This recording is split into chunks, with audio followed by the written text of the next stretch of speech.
नमस्कार दोस्तों, जय श्री राम। स्वागत है आपका हमारी इस वीडियो में। आज हम कक्षा 9वीं के पाठ 4 चतुर्थः पाठः जिसका नाम है सूक्तिम मौक्तिकम अर्थात मोतियों के समान सुंदर बातें। प्रस्तुतोऽयं पाठः प्रस्तुत पाठ में नैतिक शिक्षाणां प्रदायक रूपेण वर्तते।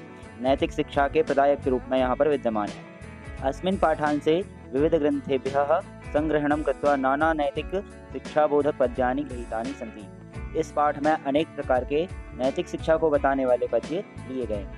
अत्र सदाचरणस्य महिमा, यहाँ पर सद आचरण की महिमा अर्थात अच्छे आचरण की महिमा, प्रियवाण्याः आवश्यकता, अच्छी वाणी प्रिय वाणी की आवश्यकता, परोपकारिणां स्वभावः परोपकारियों का स्वभाव, गुणार्जनस्य प्रेरणा अच्छे गुण अर्जन की प्रेरणा, और मित्रतायाः स्वरूपम मित्रता के स्वरूप, और श्रेष्ठ संगतेः प्रशंसा अच्छी संगति की प्रशंसा, तथा च सत्संगतेः प्रभावः इत्यादीनां विषयाणां निरूपणम् अस्ति। और अच्छी संगति के प्रभाव इत्यादि विषयों को यहाँ पर निरूपित किया गया। संस्कृत साहित्ये नीति ग्रंथानां समृद्धा परंपरा दृश्यते अर्थात संस्कृत साहित्य में नीतिपूर्वक ग्रंथों के नीतिपरक ग्रंथों की समृद्ध परंपरा देखी जाती है।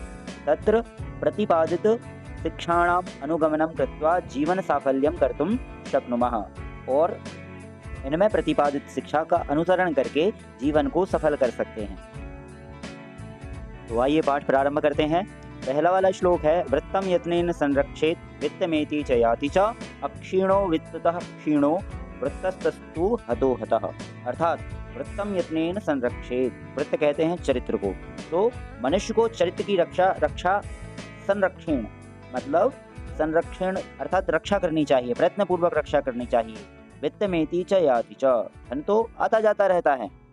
अक्षीणो वित्ततः क्षीणो, धन के कम होने पर मनुष्य का अक्षीणो अर्थात कुछ भी नष्ट नहीं होता है। वृत्तस्तस्तु हतो हतः, परंतु चरित्र के नष्ट हो जाने पर मनुष्य का विनाश हो जाता है। इसलिए कहा जाता है यदि आपका पैसा नष्ट हो गया तो आप पैसा दोबारा कमा भी सकते हो, लेकिन व्यक्ति का अगर चरित्र नष्ट हो जाता है तो व्यक्ति का विनाश हो जाता है। अब दूसरा वाला श्लोक देखते हैं। श्रूयताम धर्म सर्वस्वम श्रुत्वा चैवावधार्यताम आत्मनः प्रतिकूलानि परेशां न समाचरेत अर्थात मनुष्य को धर्म का सब कुछ अर्थात सार सुनना चाहिए, और सुनकर के अवधार्यताम मन में धारण भी करना चाहिए। तो सभी धर्मों का सार क्या है? आत्मनः प्रतिकूलानि परेशां न समाचरेत अर्थात जो आपको अपने प्रतिकूल लगता है वह व्यवहार दूसरे के साथ में नहीं करना चाहिए। सीधे शब्दों में अगर मैं कहूँ तो जो व्यवहार आपको अपने लिए अच्छा नहीं लगता वही व्यवहार आपको दूसरों के साथ नहीं करना चाहिए। जैसे आप चाहते हैं कि आपको कोई डांटे या आपसे झूठ बोले, आप ऐसा नहीं चाहते तो आप भी दूसरों से झूठ ना बोलें, उनको डांटे ना। तो वही व्यवहार जो आपको अपने लिए अच्छा नहीं लगता वही हमें दूसरों के साथ नहीं करना चाहिए। ये श्लोक विदुर नीति से लिया गया है। आइए अगला वाला श्लोक देखते हैं। प्रिय वाक्य प्रदानेन सर्वे तुष्यन्ति जन्तवः तस्मात् प्रियम ही वक्तव्यम वचने का दरिद्रता। तस्मात् तदेव वक्तव्यम है, कहीं कहीं आपको प्रियम वक्तव्यम देखने को मिलेगा। तो तस्मात् तदेव वक्तव्यम वचने का दरिद्रता अर्थात प्रिय वाक्य प्रदानेन सर्वे तुष्यन्ति जन्तवः अर्थात सभी प्राणी प्रिय वाक्य बोलने से प्रसन्न होते हैं।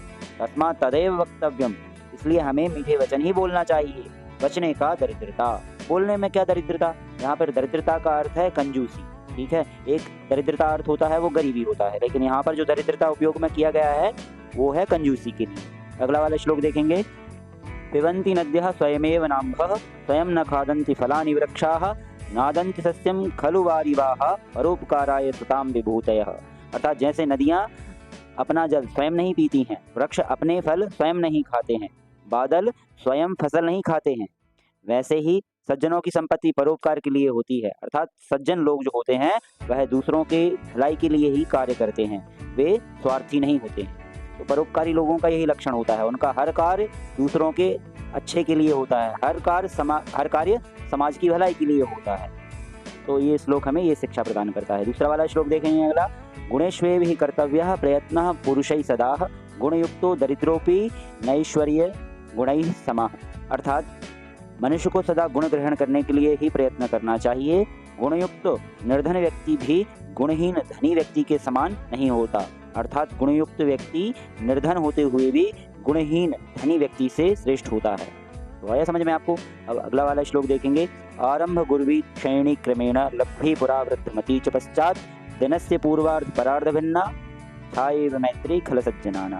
अर्थात आरंभ गुरुवी क्षयिणी क्रमेण, मतलब सज्जनों की जो मित्रता होती है वह दोपहर की छाया के समान होती है, जो शुरू में छोटी होती है लेकिन धीरे धीरे बढ़ती जाती है। लग्भे परावृद्धमति च पश्चात, मतलब शुरू में छोटी दिखाई देती है छाया, लेकिन धीरे धीरे दोपहर की छाया बढ़ती जाती है। वैसे ही अच्छे लोगों की, सज्जनों की मित्रता होती है, शुरू में छोटी दिखाई देगी वो आपको, लेकिन वह धीरे धीरे बढ़ती जाती है। जनस्य पूर्वार्ध परार्ध भिन्ना छायैव मैत्री खल सज्जनाना। और जो दुष्ट लोग होते हैं उनकी मित्रता दोपहर से पहले की छाया के समान होती है, शुरू में अधिक दिखाई देती है फिर धीरे धीरे कम होने लगती है। तो आपने दुष्ट व्यक्तियों को देखा होगा, शुरू में मित्रता करेंगे तो बहुत बढ़ा चढ़ा करके दिखाएंगे, और धीरे धीरे उनका जब मतलब खत्म हो जाएगा तो उनकी मित्रता भी समाप्त हो जाती है। लेकिन जो सज्जन होते हैं उनकी मित्रता भले ही आपको छोटी लगे देखने में, लेकिन धीरे धीरे जैसे ही मित्रता बढ़ती जाती है तो उनका स्नेह, उनका प्रेम भी बढ़ता जाता है। इसके बाद अगला वाला देखेंगे, यत्रापि कुत्रापि गता भवेयुः हंसा मही मंडल मंडनाय हानिस्तु तेषां ही सरोवराणां तेषां मरालैः सह विप्रयोगः। अर्थात पृथ्वी की शोभा बढ़ाने के लिए हंस चाहे जहाँ कहीं भी गए हों, हानि तो उन सरोवरों की होती है जिन सरोवरों को शोभा बढ़ाने वाले हंसों से उनका विछुड़ना होता है। ठीक है, इसके बाद अगला वाला श्लोक देखेंगे, गुणा गुणज्ञेषु गुणा भवन्ति ते निर्गुणं प्राप्य भवन्ति दोषाः आस्वाद्यतो याः प्रभवन्ति नद्यः समुद्रमाशाद्य भवन्त्यपेयः। अर्थात जब तक गुण गुणी व्यक्ति के पास होते हैं तब तक वे गुण ही होते हैं, वे गुण ही होते हैं। जैसे ही वे गुण गुणहीन व्यक्ति के पास चले जाते हैं तो वे दोष बन जाते हैं। जैसे स्वादिष्ट जल वाली नदियाँ बहती रहती हैं, किंतु वे ही नदियाँ जब समुद्र में मिल जाती हैं तो उनका जल पीने योग्य नहीं रहता। आया समझ में आपको? इसी के साथ में ये पाठ के श्लोक समाप्त होते हैं। अब हम इस पाठ का अभ्यास कार्य करेंगे। तो आइए अब अभ्यास कार्य प्रारंभ करते हैं। पहला वाला प्रश्न है इसका, एक पदेन उत्तरम लिखत, एक शब्द में उत्तर दीजिए। पहला वाला प्रश्न है इसका, वित्ततः क्षीणः कीदृशः भवति। पैसे का क्षीण होना, नष्ट होना किस प्रकार का होता है? तो अक्षीणः मतलब कुछ भी नष्ट नहीं हुआ उसके समान, अक्षीणः। अगला वाला प्रश्न है, कस्य प्रतिकूलानि कार्याणि परेषां न समाचरेत्। किसके प्रतिकूल कार्यों को परेशान अर्थात दूसरे के साथ में नहीं करना चाहिए? तो आत्मनः, अपने प्रतिकूल कामों को दूसरे के साथ भी नहीं करना चाहिए। तीसरा वाला प्रश्न है, कुत्र दरिद्रता न भवे। तो वचने। अगला प्रश्न है, वृक्षाः स्वयं कानि न खादन्ति। वृक्ष स्वयं क्या नहीं खाते? तो फलानि। अगला प्रश्न है इसी का, का पुरा लघ्वी भवति। कौन सबसे पहले छोटी होती है? लघ्वी मतलब छोटी होती है। तो सज्जनानां मैत्री, सज्जन पुरुषों की मित्रता। अगला वाला दूसरा वाला प्रश्न है इसका, अधोलिखित प्रश्नानां उत्तराणि संस्कृत भाषया लिखत। नीचे दिए गए प्रश्नों के उत्तर आपको संस्कृत भाषा में लिखने। तो उत्तर है, पहला प्रश्न है, यत्नेन किम रक्षित वित्तम वृत्तम वा। प्रयत्नपूर्वक किसकी रक्षा करनी चाहिए? चरित्र की या पैसे की? तो यत्नेन वृत्तम रक्षित, प्रयत्नपूर्वक चरित्र की रक्षा करनी चाहिए। अगला प्रश्न है इसी का, अस्माभिः किम न समाचरेत् कीदृशम आचरणम न कर्तव्यम।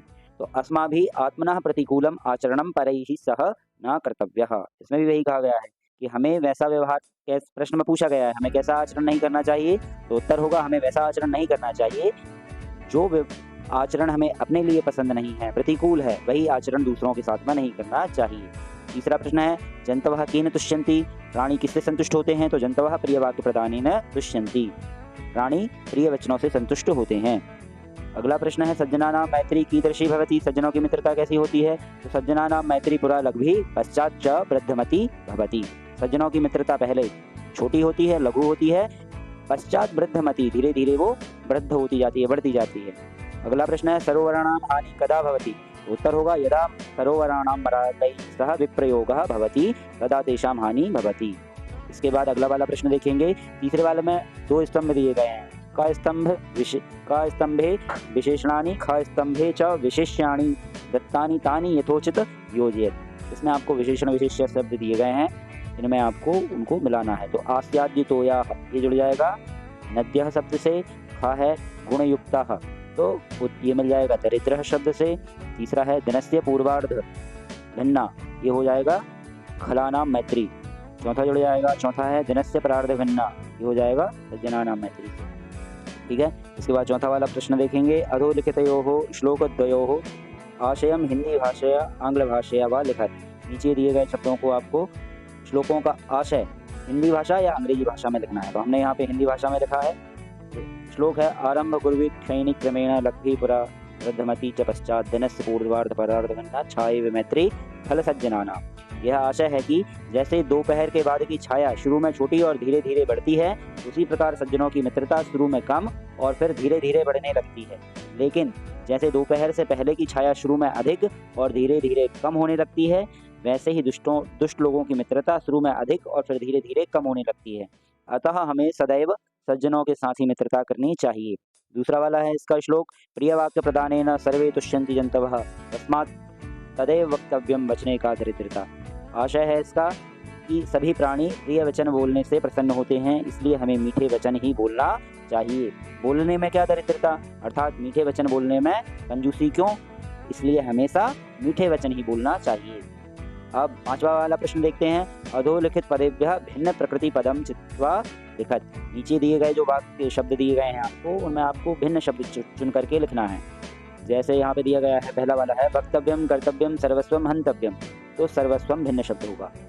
ख वाला देखिए, यत्नेन वचने प्रिय वाक्य प्रदानेन मरालेन, तो इसमें हो जाएगा वचनेन। ग वाला है श्रूयताम अवधार्यताम धनवताम क्षम्यताम, तो धनवताम शब्द होगा इसका भिन्न शब्द। घ वाला है जंतवः नद्यः विभूतयः परितः, तो परितः शब्द ये भिन्न हो जाएगा। अब हमें स्थूल पदानि अधिकृत्य प्रश्न वाक्य निर्माणम कुरु। जो स्थूल शब्द हैं, अंडरलाइन किए गए शब्द हैं, इनको हमें आधार बना करके प्रश्न निर्माण करना है। जैसे पहला है वृत्ततः क्षीणः हतः भवति, तो वृत्ततः ये शब्द स्थूल अंडरलाइन किया गया है, रेखांकित है, तो इसे हमें कस्मात आ जाएगा, वृत्ततः की जगह क्या आ जाएगा कस्मात, तो कस्मात क्षीणः हतः भवति।